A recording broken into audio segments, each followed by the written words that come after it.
මම Hilton සිබියු. Hilton සිබියු එකේ. එතකොට දැන් ඔය හොටෙල් එකේ වැඩ කරන්නේ. මොකක්ද ඔයා කරන රැකියාව? මම හවුස් කීපින් ඩිපාර්ට්මන්ට් එකේ තමයි. ඔයා වැඩ කරන තැන හොටෙල් එකේ දවසට පැය කීයක් වැඩද? අපි මල්ලි පැය 8ක් වැඩ. දවසට ඔයාලගේ ඇකොමඩේෂන් කොහොමද? ඇකොමඩේෂන් ඔයාලට ෆ්‍රී දීලා තියෙනවද නැත්නම් එකක් ප්‍රශ්නයක් තියෙනවද කේ? ඔයා දැන් රුමේනියාට ඇවිල්ලා අවුරුදු දෙකක්නේ. එතකොට ඔයාගේ සැලරි එක වැඩි කරාද? ඔව්. WhatsApp guys කොහොමද ඔයාලට කාලයකට පස්සේ මම අද ඉන්ටර්වියු වීඩියෝ එකක් කරනවා ලාංකිකගේ අත්දැකීම අද මම ඔයාලට මේ වීඩියෝ එකේදී පෙන්නනවා කොහොමද එයාගේ රැකියා අත්දැකීම් කියලා. ඉතින් අපේ සහෝදර මේ අක්ක කෙනෙක් වැඩ කරනවා. ඉතින් රුමේනියාවේ සිබියු වල. ඉතින් එයා වැඩ කරන්නේ හොටෙල් එකක. ඉතින් අපි යාගේ රැකියා අත්දැකීම කතා කරමු. රුමේනියාට ආවේ කොහොමද? ආපු ඒජන්සිය ඊට පස්සේ රුමේනියාට ඇවිල්ලා මොන වගේ ජොබ් එකක්ද කරන්නේ? ඒ අත්දැකීම අපි අක්කත් එක්ක කතා කරමු. එහෙනම් අපි වීඩියෝ එක පටන් ගමු. ගයිස් මෙන්න ඉන්නවා අපේ අක්කා. මේ ඔයාගේ නම මොකක්ද අක්කේ? මම ලින්ඩා. ඔව්. රුමේනියාවට ආවේ කවද්ද? මම රුමේනියාවට එන්නේ 2022 9 වෙනි මාසේ 22 එන්නේ ලංකාවෙන්. ඔව්. රුමේනියාට 9 වෙනි මාසේ 22. 22. කොරෝනා කාලේ නේද? ඔව් කොරෝනා කාලේ. ඔව් එතකොට රුමේනියාවට එන්න කලින් ඔයා මොකද කරේ ලංකාවේ අපිට කෙටියෙන් කියන්න මොන වගේ රැකියාවද කරේ? කලින් සුපර් මාකට් ෆීල්ඩ් එකේ වැඩ කරා. ඊට පස්සේ ආයෙත් විදේශගත වුණා. ඊට පස්සේ අවුරුදු දෙකමාරක් ඉඳලා ඇවිල්ලා ලංකාවට ඇවිල්ලා තමයි මෙහෙට ඇප්ලයි කරේ. ඔව්.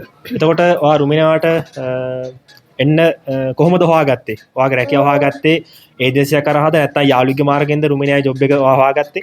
මම ඒජන්සියක් මාර්ගෙන්. මොකක්ද ඔයා ආපු ඒජන්සිය අපිට කියන්න? දෙහිවල රොෂෙල් මෑන්. දෙහිවල රොෂෙල් එකේ. මොකක් කට්ටිය ආවා? ඔව් අපිට ගොඩක් කට්ටිය ආවා. ඔව් එතකොට අපිට කියන්න කොච්චර කාලයක් රුමේනියාවට එන්න මේ ගියාද ප්‍රොසෙස් එක අපිට කෙටියෙන් කියන්නද? ඉස්සල්ලාම ඉන්ටර්වියු ෆේස් කරාට පස්සේ මාස 8ක වගේ කාලයක් ගියා අපේ වර්ක් පර්මිට් එක ගන්න. ඊට පස්සේ ඉතුරු වැඩ කොටස වෙලා හරියටම අවුරුද්දක් වගේ ඇතුළත අපි ආවලන් මේ ලංකාවෙන් රුමේනියාවට. ඔයාගේ වර්ක් පර්මිට් එක එන්න මාස 8ක් ගියාද? ඔව් මාස 8ක් වගේ කාලයක් ගියේ. මේ ඒ වෙනකොට කොරෝනා තිබුණානේ. ඒත් එක්කම අපේ හොටෙල් එක වහලා තිබ්බා. ඒක හින්දා තමයි එච්චර මේ දුර කාලයක් ගියේ. නැත්තම් අපිට ඉස්සල්ලාම ඉන්ටර්වියු එකේදී කිව්වේ මාස 3මාරක වගේ කාලෙකින් අපිට යන්න පුළුවන් කියලා. ඊට පස්සේ වීසා එක මාස 8කින් වගේ වර්ක් පර්මිට් එක ආවනේ. වීසා එක එන්න කොච්චර කාලයක් ගියාද වර්ක් පර්මිට් එක ඇවිල්ලා? වීසා එක එන්න මාස 1මාරක් වගේ කාලයක් මට හරියටම මතක නැහැ. ඒ වගේ කාලයක් වගේ තමයි ගියේ. එතකොට ඔයත් එක්ක මේ රුමේනියාවට එන්න බැජ් එක කී දෙනෙක් හිටියද ලාංකිකයෝ? අපි ආවේ කොටස් දෙකකට. ඔක්කොමලා හිටියා 18 දෙනෙක්. 18 දෙනා කොටස් දෙකකට තමයි ආවේ. එකම හොටෙල් එකට. ඔව් දැන් රුමේනියාවට 2022 9 වෙනි මාසේ එනවා. එතකොට රුමේනියාවට ඇවිල්ලා ඔයා රුමේනියාවේ මේ මොන හොටෙල් එකකද වැඩ කරන්නේ? මම හිල්ටන් සිබියු. හිල්ටන් සිබියු එකේ. එතකොට දැන් ඔය හොටෙල් එකේ වැඩ කරන්නේ. මොකක්ද ඔයා කරන රැකියාව? මම හවුස් කීපින් ඩිපාර්ට්මන්ට් එකේ තමයි වැඩ කරන්නේ. අපිට කෙටින් කියන්නකෝ ඔයා ආවට පස්සේ මේ ඔයාගේ රැකියාව ගැන මොන වගේ අත්දැකීම් වලටද මුහුණ දුන්නේ කියලා අලුතින් ආවට පස්සේ ඔයා. ආපු අලුතව මුල් දෙන්න උන පළවෙනිම එක තමයි භාෂාවේ ප්‍රශ්නය. මොකද මෙහි ඉන්න අයට අපි අපේ ඩිපාර්ට්මන්ට් එකේ ගොඩක් වැඩ කරන ගෑනු කට්ටිය. එතකොට ඒගොල්ලන්ට මේ එක්කෙනෙක් දෙන්නෙක්ට ඇරුණාම අනිත් අයමටම ඉංග්‍රීසි කතා කරන්න බෑ. ඒගොල්ලන් කතා කරන්නේ රුමේනියන් භාෂාව. ඒක තමයි පළවෙනිම ප්‍රශ්නේ. ඒක ලොකුම අභියෝගයක්. අලුතෙන් එන හැමෝටම ගයිස් අර භාෂාව අපි හැමෝම දන්නේ නැහැ. සමහර අය ඉංග්‍රීසි දන්නේ නැහැ. ඉතින් පොඩ්ඩක් කාලයක් යනවා භාෂාව ඉගෙන ගන්න. ඊට පස්සේ එතකොට එයාලා කියන දේ අපිට හරියට තේරෙන්නේ එහෙම කාලයත් එක්ක ටිකක් සතියක් දෙකක් යනකොට අර වැඩ කරන පිළිවෙල දැන් අපි වැඩ කරන්න දන්න වුණාට මෙහි කට්ටිය වැඩ කරන්නේ ඒගොල්ලන්ගේ පිළිවෙලකටනේ. මෙහි විදියටනේ කරන්නේ. මෙහි විදියටනේ. එතකොට අපිට ඒකට අනුගත වෙන්න පොඩි කාලයක් යනවා. මේ ඉතින් එහෙම මෙයා කළා එහෙම මාස දෙකක් තුනක් වගේ යනකොට ඒක පොඩ්ඩක් මගහැරිලා ගියා. ඊට පස්සේ ඔයා හවුස් කීපින් කරද්දි මොන වගේ වැඩද ඔයාට කරන්න උනේ අපිට කෙටියෙන් කියන්න. ඒ කියන්නේ සාමාන්‍යයෙන් ගර්ල් කෙනෙකුට රුමේනියාවට ඇවිල්ලා හවුස් කීපින් වැඩ මොන වගේද කරන්න තියෙන්නේ කියලා අපේ ඔඩියන්ස් එකට කියන්නකෝ. ඒක අපේ හොටෙල් එකේ තියෙන කාමර අනුව කියන්නේ දවසේ ගැන එදාට තියෙන චෙක්අවුට් ප්‍රමාණය ඉන්න ස්ටාෆ් එකෙන් අනුව කියන්නේ ඉන්න ස්ටාෆ් එකේ 8 දෙනයි නම් 8 දෙනාගෙන් ඒක බෙදිලා යනවා එක කෙනෙක්ට කරන්න ඕන කාමර කවුන්ට් එකක්. ඒතර අපි අලුතෙන් ආව හින්දා අපිට මාසයක් කමාරක් වගේ යනකම් අර මේ පරණ කට්ටිය කරන කවුන්ට් එක අපිට කරන්න තිබුණේ නැහැ. එතකොට පොඩි ට්‍රේනින් එකක් දුන්නද ඔයාලට? ට්‍රේනින් එකක් දුන්නේ නැහැ. මේ මුලින්ම ට්‍රේනි වගේ තමයි ඉතින් හිටියේ අපි. එතකොට ඒ එකම මාසෙකින් විතර පස්සේ අපිව ඊවිනිං ෂිෆ්ට් එකට දැම්මා. අපි ඩිපාර්ට්මන්ට් එකේ හිටියා 5 දෙනෙක්. 5 දෙනාම කඩලා එක කෙනා සතියකට එක ගාන එහෙම ඊවිනිං ෂිෆ්ට් එකට දැම්මා. මොන වගේ වැඩද කරන්න තියෙන්නේ සාමාන්‍යයෙන්? කරන්න තියෙන්නේ මල්ලි ගෙස් කෙනෙක් චෙක්අවුට් වෙලා ගියාට පස්සේ බෙඩ් එක ආපහු ඔක්කොම ලිනන් මාරු කරලා ටවල් මාරු කරලා බාත්රූම් හොදලා එතකොට යූස් කරලා තියෙන ටී කොෆි ආපහු රිෆිල් කරලා ඒ වගේ දේවල් තමයි කාමරේ සුද්ධ කරනවා තමයි තියෙන්නේ. ඔව් කෙටියෙන් කිව්වොත් නේද? ඒක අර අලුතෙන් එනකෙනෙකුට ඒක හුඟක් වටිනවනේ මොනවද කරන්න තියෙන්නේ කියලා හවුස් කීපින් කෙනෙක්ට. ඔව්. එතකොට අක්කේ ඔයා වැඩ කරන තැන හොටෙල් එකේ දවසට පැය කීයක් වැඩද? අපි මල්ලි පැය 8ක් වැඩ. දවසට පැය 8ක්. එතකොට උදේ 8ට වැඩ පටන් ගන්නවා. හවස 4ට ඔව්. ඔව්. එතකොට ඩේ ෂිෆ්ට් එකද හැමදාම තියෙන්නේ නැත්නම් ෂිෆ්ට් විදියට තියෙන්නේ? අපි මුලදී කරා අවුරුද්දක් විතර වගේ ඉස්සලාම මාසෙට ගත්තොත් එහෙම සති 3ක් මෝර්නින් ඊට පස්සේ සතියක් වගේ ඊවිනිං වැටෙනවා. සතියක්. ඔව් අවුරුද්දක් විතර ඒක කරා. ඊට පස්සේ දිගටම මෝර්නින් ෂිෆ්ට් එක තමයි කරේ. ඔව්. ඇවිල්ලා අවුරුද්දක් ගියාට පස්සේ. අවුරුද්දක් විතර ගියාට පස්සේ. ඔව්. එතකොට සතියට දවස් කීයක් නිවාඩු හම්බෙනවද ඔයාලට? සතියට අපිට එක දවසයි නිවාඩු තිබුණේ. අවුරුදු පහුගිය අවුරුදු කියන්නේ දැන් අවුරුදු දෙකක් ගෙවිලා ඉවරනේ. එතකොට හෙටින් ඉඳන් සතිය අපිට අලුත් එග්‍රීමන්ට් එකට අනුව නිවාඩු දෙකක් හම්බෙනවා. පැය 8යි නිවාඩු දෙකක් සතියට. ඒ කියන්නේ මේ අවුරුද්දේ ඉඳලා අලුත් එග්‍රීමන්ට් එකේ පස්සේ නැත්නම් අලුතෙන් ආවට පස්සේ සතියට එක දවසයි හම්බුනේ. ඔව්. එතකොට අක්කේ ඔයාලගේ එකමඩේෂන් කොහොමද? එකමඩේෂන් ඔයාලට ෆ්‍රී දීලා තියෙනවද නැත්නම් ඔයාලගේ එකමඩේෂන් වලද ඉන්නේ? අපිට එකමඩේෂන් ෆ්‍රී දීලා තියෙනවා. දැන් මාස කමාරකට දෙකකට කලින් වෙනකම් මම හිටියේ එහෙ. දැන් මම මගේ සල්ලි වලින් වෙනම එකමඩේෂන් එකක ඉන්නේ. අපි ඒ ගැනත් වීඩියෝ එකක් අපි පස්සේ කරමු බ්ලොග් එක. එතකොට මේ අලුතෙන් එද්දී ඔය ඇග්‍රීමන්ට් එකේ තිබ්බ සැලරි එක ඔයාලට කීයක් දෙන්න පොරොන්දු වුණාද හොටෙල් එකේ? අපිට 2500යි සැලරි මේ මුලින්ම. ඔව්. එතකොට ෆුඩ් අලවුන්ස් එක කීයක්ද? ෆුඩ් කාඩ් එකක්ද දුන්නේ නැත්නම් අතටද සල්ලි දුන්නේ? කියන්නේ අපිට කෑම හොටෙල් එකෙන් දෙනවා. තුන් වේලම දෙනවද? තුන් වේලම දෙනවා. මොන වගේ කෑමද සාමාන්‍යයෙන් දෙන්නේ ඔයාලට? ඔයාලට අලුතෙන් ආවට පස්සේ කෑම කොහොමද දැනුනේ අපිට කියන්නකෝ. මුලදී නම් අපිට හම්බුනේ දැන් රුමේනියන් විදියට යුරෝප් ස්ටයිල් එකට. ඊට පස්සේ ටික කාලයක් යනකොට ලංකාවේ විදියට කෑම අපිට දුන්නා. ඔයාට මොන වගේ කෑමද හම්බුනේ? හුරුනාද? ඒවට කන්න පුළුවන් වුණාද? ඔව් කන්න පුළුවන්. ඒව අපහසුතාවයක් නැහැ එහෙම. මොකද අලුතෙන් එන කෙනෙකුට හුරු නැති වෙන්න පුළුවන් අනිවාර්යෙන්. ඉතින් හුරු වෙන්න වෙනවා. අපිට ඊට පස්සේ මම හිතන්නේ මාස දෙකක් හෝ තුනක් වගේ යනකම් හොටෙල් එකෙන් දුන්නා. හොටෙල් එකෙන් ඒ විදියට කෑම හම්බුණා. ඊට පස්සේ ඒ කියන්නේ ෆුඩ් ඇලවුන්ස් එකක් දුන්නේ නැහැ. මේ හොටෙල් එකෙන් ඔයාලට කෑම දුන්නා අයියෝ. කෑම දෙනවා. තුන් වෙලම අපිට කෑම හම්බෙනවා. මේ එතකොට ඊට පස්සේ අපිට උදේට අර විදිහටම ඒ කෑම වේල හම්බෙනවා. ඊට පස්සේ දවල්ටයි රෑටයි සමහර දවස්වලට රෑට කෑම එක වෙනස් වෙනවා.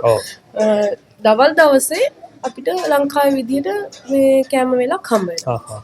ඒක ඒ කියන්නේ අලුතෙන් එන අයට කියන්න ඕනේ ඒක මේ හැමෝට හොටෙල් එකකම හම්බෙන්නේ නැහැ. නැහැ. සමහරට ෆුඩ් ඇලවුන්ස් දෙනවා නැත්නම් ෆුඩ් කාඩ් එකක් දෙනවා. ඉතින් ඔයාලට වගේ කෑම හම්බෙන්න තැනුත් හම්බෙනවා. ඉතින් මේ තුනටම ඒක රුමේනියන් විදියට වෙන්නත් පුළුවන්. ඔව් රුමේනියන් විදියට වෙන්නත් පුළුවන්. ඉතින් අනිවාර්යෙන් ඒක මතක තියාගන්න guys. තව වැදගත් ප්‍රශ්නයක් තියෙනවා අක්කේ. ඔයා දැන් රුමේනියාට ඇවිල්ලා අවුරුදු දෙකක්නේ. එතකොට ඔයාගේ සැලරි එක වැඩි කරාද? ඔව් අපිට පළවෙනි පාර සැලරි එක වැඩි කරා මම හිතන්නේ අවුරුද්දකින්. ඔව් ඔයා ආවේ ලේව් 2500 නේ. 2500. කොච්චර කාලෙකින්ද වැඩි කරේ ඔයාගේ සැලරි එක? මම මතක හැටියට අවුරුද්දකින් පඩිය වැඩි කරා. ඒක කොච්චරකින් වැඩි කරාද? අපිට ඊට පස්සේ 3000ක් හම්බුණා මේ කලේ 3000කට වැඩි වුණා අවුරුද්දකින් පස්සේ. ඔව් අවුරුද්දකින් පස්සේ දැන් අපේ අය කියන්නේ අවුරුදු දෙක සම්පූර්ණ වෙලා ඇග්‍රීමන්ට් එක ඉවරයි දැන්. එතකොට අලුත් ඇග්‍රීමන්ට් එකට අපිට ඔය 3500ක් හම්බ වෙනවා මේ බේසික් එක. ඔව් බේසික් එක. ඒ කියන්නේ කැපෙන්නේ නැතුව. ඔව්. ටැක්ස් කැපිලා වගේ අතට 3500ක් හම්බ වෙනවා. ඔව් ඉතින් ගයිස් අර අලුතෙන් ආපු ගාම සැලරි වැඩි වෙන්නේ නැහැ කාලයක් යනවා. ඉතින් අර පොඩ්ඩක් කට්ට ගාගෙන ඉවසගෙන ඉන්න ඕනේ. බාධක අභියෝග වලට මුහුණ දීගෙන ඇත්තටම කියන්න ඕනේ මේ සමහර වෙලාවට රස්සාව දාලා යන්න තරම් හිතුණා. ඔව් ඒ කියන්නේ වැඩ කරන අය ඔයාට කොහොමද සැලකුවේ? ඒ කියන්නේ සමහර වෙලාවට ඉන්න අනිත් ලේඩිස්ලා ගොල්ලන් ප්‍රශ්න දානවා කාමර හරියට කරන්නේ නැහැ කියනවා කාමර කරන්න පරක්කුයි කියනවා එහෙම අර ආපු මාළුත් පොඩ්ඩක් අමාරුයි මේ දේවල් කරගන්න මොකද මේ අනිත් එක අපි වෙනම රටක ඒගොල්ලන් ගොඩක් අපිත් එක්ක වැඩ කරන අය අවුරුදු ගාණක් එක තැන වැඩ කරන කට්ටිය. එතකොට ඉන්න සුපර්වයිසර් උනත් ඒගොල්ලන්ගේ පස්සේ වැටිලා මේ දේවල් හොයන්න යන්නේ. හැබැයි අපි අර තියෙන දේ ඒක කරන්න ඕන විදිහටම කරාගෙන යන්න ඕන මොකද අපේ දේවල් හොයන්න එනවා වැඩි ප්‍රවණතාවය. දැන් අපි පරණ වෙන්න ඔය පස්සේ එලවන්නෙත් නැහැ. මොකද අපි හරියට වැටි කරන් හිටියොත් ඒගොල්ලෝ දන්නවා අපි හරියට වැඩ ටික කරනවා කියලා. ඉතින් ඒ හින්දා පොඩ්ඩක් අර ගොල්ලන් ටක් ගාලා මේ ගිහිල්ලා කාමරේට ගිහිල්ලා බෙඩ් එක ගාලා මේ පිය දාලා එනවා. ඒගොල්ලන් ඒවා බලන්න යන්නේ නැහැ නේ අත්තටම. අපි අර ආපු වලුද අපිව මේ පස්සේ එලවනවා වැඩි. ඒක අපි දැනගන්න ඕනේ අපේ වැඩේ හරියට කරගන්න. ඒ හින්දා පොඩ්ඩක් අර වෙලාව එයාලට සාපේක්ෂව වෙලාව ගත වෙනවා වැඩි. ඉතින් ඒ වගේ දේවල් වලට මුලදී මුණ දෙන්න වුණා. දැන් එතකොට ඔයාලට රුමේනියාව කොහොමද දැනෙන්නේ? දැන් අවුරුදු දෙකකටත් වැඩි රුමේනියාවට ඇවිල්ලා. දැන් ඔයාගේ රැකියාව සහ රුමේනියාව මොන වගේද ඔයාලට දැනෙන්නේ? රැකියාව ඉතින් ගත්තොත් එහෙම මම කියන්නේ හැම මුලින් ගොඩක් ප්‍රශ්න වලට මුහුණ දුන්නා. එතකොට මගෙත් එක්ක වැඩ කරපු ලේඩි එයා ගොඩක් වෙලාවට මගේ පිටිපස්සේ හිටගත්තා. ඒ කියන්නේ හැම ප්‍රශ්නයකදීම වගේ මාව අර එයා ශක්තියක් වුණා මට. එතකොට ඒ දේවල් හින්දා දැන් අර කිසිම ප්‍රශ්නයක් නැතුව වැඩ කරගෙන ඉන්නවා. දැන් හුරු වුණා. දැන් හුරු වෙලා තියෙන්නේ කොහොමද වැඩ කරගන්න ඕනි කියලා දැන් හැම කියන්නේ අර එයාලගේ රටාව දැන් අපි අඳුනගෙන තියෙන්නේ. ඒ කියන්නේ ඒ විදිහට වැඩ කරගෙන යන්න. එතකොට අනිත් අතින් ගත්තාම රුමේනියාව කියන්නේ සාමාන්‍යයෙන් රුමේනියාවේ මිනිස්සු ඇවිල්ලා ගොඩක් හිතවත්. يعني සුවදයි හරිම. අර තරහ මරහක් වුණත් ගොඩක් කාලයක් හිතේ තියාගෙන ඉන්න. ඒ වෙලට බැන්නා ඒ වෙලට ඊට පස්සේ ඉවරයි. ආයි ඒක ඇදි යන්නේ නැහැ. ඇදි යන්නේ නැහැ. අනිවාර්යෙන් කියන්න ඕනේ. ඔව්. එහෙම ඉතින් අර ඒ වගේ තමයි දැනෙන්නේ. අනික මේගොල්ලෝ බයිනවා ඉතින්. අපි ඉවසීමෙන් ඉන්න ඕනේ. ඉතින් අර මේ අපි ආවේ අපේ රට නෙමෙයි. අපි අත මේක අපේ රට නෙමෙයිනේ. ඉතින් අපි මොන රැකියාවට ආවත් අපි ඉවසීමෙන් ඉන්න ඕනේ. ඉගෙන ගන්න ඕනේ. ඔව් ඒගොල්ලන් බැන්නයි කියලා අපිට ඒකට එකට බැනගෙන යන්න බෑ. ඊට පස්සේ ඒක අපිට ප්‍රශ්නයක් වෙනවා. එහෙම කරන්න ගියොත් එහෙම දැන් ඔයා හිතන්නකෝ ඔයා රුමේනියන් මම මේ ලංකාවේ කියලා ඔයා මට බයිනවා නම් මමත් ඔයාට ඒකට බැනගෙන ගියපුම ඔයා තව මගේ පස්සේ පන්න මට තව පනිෂ් කරන්න බලනවා වැඩි. එතකොට ඒ හින්දා අර සතරෙන්තු ඔලු පාත් කරන් හිටපුවම ආයෙ එතනින් එහාට එන්නේ නැහැ ඊට පස්සේ. එතනින් එහාට අර යන්නේ ඉවසීම තියෙන්න ඕනේ. මම හැම වීඩියෝ එකම කියනවා ඔයාලට. ඉවසීම අංක 1 ගොඩක් වැදගත් ඉවසීම. එතකොට දැන් ඔයාට කොහොමද දේශගුණේ දැනුනේ? සීත කාලේ කොහොමද සමරේ කොහොමද? සීත කාලේද ඔයාට අමාරු වුණාද අලුතෙන් ආවට පස්සේ? සීත කාලේ කියන ඉස්සලා මම එනකොට මේ ඕටම් එකේදී ආවේ. ඒ කාලේ එච්චරම ලොකුවට මේ අර වෙනසක් දැනුන්නේ නැහැ. නිකන් අර ලංකාවේ නුවරඑළිය වගේ නිකන් එහෙම බෙද එකක් වගේ දැනුනේ. ඒ ටික කාලේ එච්චර ලොකුවට අමාරුන්නේ නැහැ. මං ආපු අවුරුද්දේ මේ හිම ගොඩාක් වැටුණා. අනික් අවුරුදු වලට සාපේක්ෂව සීතල වැඩි කියලා කිව්ව කට්ටිය. මේ කාලේ පරණ කට්ටිය එහෙම හිටපු මේ ඉතින් දැන් ඉතින් ටික ටික හුරු වෙලා තියෙන්නේ. ඔව් ඉතින් ඒ කියන්නේ රස්නේ කාලේට සහ සීත කාලෙට දෙකටම අපිට හුරු වෙන්න එනවා. රුමේනියාවට ආවට පස්සේ මොකද රුමේනියා කියන්නේ සීත රටක්. එතකොට අක්කේ ඔයා අලුතෙන් එන අයට මොනවද කියන්න තියෙන්නේ අන්තිමට? අපි අලුතෙන් එන කොල්ලෝ කෙල්ලන්ට කියන්න තියෙන්නේ දැන් අපි ආපු කාලේ වගේ නෙමෙයි ලංකාවෙන් එන්න හරි අමාරුයි. උත්සාහය අතාරින්න එපා. කොහොම හරි උත්සාහ කරලා එන්න බලන්න. ඒ ඇවිල්ලා තමන්ගේ තියෙන يعني තමන් එන ජොබ් එක මොකද්ද? තමන්ට පැවරලා තියෙන රාජකාරිය මොකද්ද? ඒක අකුරට කරගෙන මුල් කාලේ පුළුවන් තරම් කට කන්න. ඊට පස්සේ අර ඒගොල්ලන් එක්ක ආගිව් කරගන්න හරි මේ යන්න නැතුව භාෂාවේ එන්න ඉස්සෙල්ලා පොඩ්ඩක් අර භාෂාව පොඩ්ඩක් හරි දැනගෙන එන එක තමන්ගේ පහසුව සඳහා ඒක වටිනවා. ඔව් ඒක වටිනවා. ඉතින් ඒත් එක්කම ඇවිල්ලා තව يعني ඉන්න කෙනෙක්ගේ chance එක නැති කරන්නේ නැතුව තමන්ගේ දේ හරියට කරගෙන ඉන්න කියලා තමයි කියන්න තියෙන්නේ. රටේ නමත් බේරගෙන එතකොට තමයි තව කට්ටියව ගන්න ඉස්සරහට. ගයිස් වීඩියෝ කරන අතරතුර දන්නේම නැතුව හවස් වුණා. ඒ අතරතුර වැස්සකුත් ගිහිල්ලා තියෙනවා. ඉතින් රුමේනියාවේ සිබිව් වල මේ ලස්සන හවසක තමයි වලට මම මේ දැන් පෙන්නන්නේ පොඩ්ඩක් වටපිටාව මේ සිබිව් වල සෙන්ටර් එක. ඉතින් සෙන්ටර් එකේ එක කොටසක් මේක. වීඩියෝ එකේ අනිත් කොටසට අපි යමු ගයිස්. ඒවා රුමේනියාවට එන්න සම්පූර්ණ මුදල කීයක් ගෙව්වද? මම ඉස්සල්ලාම ඉන්ටර්වයුව පාස් වුණාට පස්සේ රුපියල් 50000ක් ගෙව්වා. මුලින් 50000ක් ගෙව්වා ඉන්ටර්වයුව එකට යද්දී. ඊට පස්සේ වර්ක් පර්මිට් එක ආවට පස්සේ ගෙව්වා තව 50000ක්. ඉතුරු 4මාර ගෙව්වේ වීසා ඇවිල්ලා අපේ ටිකට් එක දෙන දවසේ තමයි ඉතුරු ෆුල් පේමන්ට් එක. එතකොට සම්පූර්ණ මුතුම 5මාරක් ගියාද? ඔව් 5මාරක් ගියා. එතකොට අමතර වියදම් එක්ක අමතර වියදම් එක්ක ලක්ෂ අරන් එන බඩු ඒවත් එක්කම ලක්ෂ 6කට විතර ලක්ෂ 6කට විතර 6මාරක් වගේ. ඔව් මට තව වැදගත් ප්‍රශ්නයක් තියෙනවා. එතකොට ඔයාලට ටිකට් එකටත් එක්කද නැත්නම් ටිකට් ඔයාලට එවලා තිබ්බද? ටිකට්ස් එවලා තිබ්බා. ඔව් ඉතින් උගක් ආයතන වලින් උගක් වෙලාවට ටිකට්ස් එවනවා. නැත්නම් අපි ටිකට් අපි බයි කරන්න ඕනේ. අද අක්කේ ඔයා මාත් එක්ක ඔයාගේ වටිනා කාලය බෙදාගත්තට බොහොම ස්තුතියි. ඔයාගේ රැකියා අත්දැකීම් අපිත් එක්ක ඔයා ෂෙයා කරා. ඉතින් මගේ YouTube channel එක ගැන මොකද කියන්න තියෙන්නේ ඔයාට? ඔයාගේ YouTube channel එක මම මෙහෙ එන්න කලින් මම හිතන්නේ මම ඉන්ටර්ෆේස් කරන්නත් කලින් ඉඳන්ම තමයි මම බැලුවා. හරිද? ඊට පස්සේ කියන්නේ ඔයා දාන වීඩියෝ එක මම බලනවා ඉස්සරහ. හරි. කියන්නේ අර මෙහෙ එන්න හිතාගෙන ඉන්නේ. ඒතකොට හරි ආසයි මෙහෙ දේවල් දැනගන්න. ඔයාගේ වීඩියෝ YouTube channel එකේ මම ගොඩාක් තොරතුරු දැනගත්තා මෙහෙ. මේ කොහොමද දේශගුණේ මෙහෙමයි ඒ හැම දෙයක්ම වගේ. එතකොට කොරෝනා කාලේ හින්දා අපේ අර මං කිව්වේ අපිට පරක් වුණා පොඩක් මේ අවුරුද්දක් කාලයක් වගේ ගියා කියලා. ඊට පස්සේ මම ඔයාට කෝල් එකක් දීලා පෞද්ගලික මං කො මල්ලි පොඩක් මේව දෙයක් තියෙනවා. අපිට කිව්වට අපි දන්නේ මේ ඉන්ටර්නෙට් එකක් තියෙනවද කියලා. මං ඇහුවට පස්සේ ආ කොහේ එකක් තියෙනවා. ඊට පස්සේ ඊට පස්සේ ආට මං කිව්වා පොඩක් මල්ලි ගිහිල්ලා බලන්න පුළුවන් නම් මට බලලා කියන්න හොටෙල් එක වහලාද මෙහෙමයි කියලා ඉවරලා. ඊට පස්සේ ආ කිව්වා මේ දවස්වල වහලා තියෙන්නේ මෙහෙමයි කියලා. කොරෝනා කාලේ. ඔව්. ඉතින් දැන් අවුරුදු දෙකක් තුනක් පුරාවට ඔයාගේ channel එකත් එක්කත් ඉතින් ඉන්නවා. එතකොට ඔයාගේ channel එකේ ගොඩක් වැදගත් කරුණු තියෙනවා. ඉතින් ඔය බලන හැමෝගෙමනුත් මම ඉල්ලන්නේ මල්ලිගේ channel එක subscribe කරන්න කියලා. මතකද නම The Travel Lord? Yes. bell icon එකත් click කරන්න. එතකොට අලුත් වීඩියෝ එකක් දාපුවම ඔයගොල්ලන්ට notification එක එනවා. ඉතින් ඔයාටත් ගොඩක් ස්තුතියි. ගොඩක් කාලයක් කියන්නේ හරි සුවදව ළඟින් ඉන්න කෙනෙකු.